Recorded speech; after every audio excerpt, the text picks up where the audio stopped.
तो आपण मैंने स्क्रीन देखी पारे जहाँकि आंसर की रही एफएल बा एमआईएल जहाँकि सेट ए रो। तो 1 नंबर आंसर रही ए रही करेक्ट आंसर।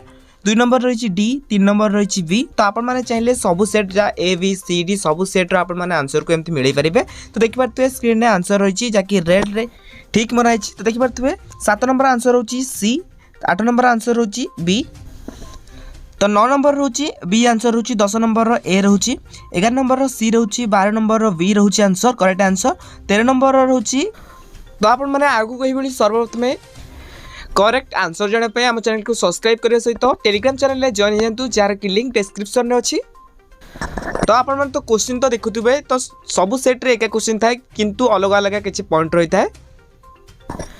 तो आपण मैंने ताकू देखी भलसे क्वेश्चन को मिलाई भलसे आंसर को देख जहाँकि रेड पेन ने टिक मराई।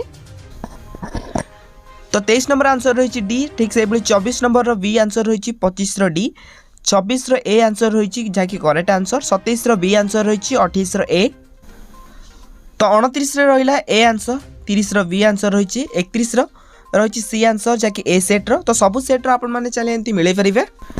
तो सबू सेट्रे एका क्वेश्चन खाली टिके एपट चपट होता है। तो आपण मैंने क्वेश्चन को देखि ठीक भाव आंसर को मिलातु जमी कौन भी आपर भूल न हुए। समस्ते आंसर मिलवा सहित निहत भाव कमेंट बॉक्स में कमेंट करंतु कि कहार केते मार्क रोची आ केते कहार ठीक होची।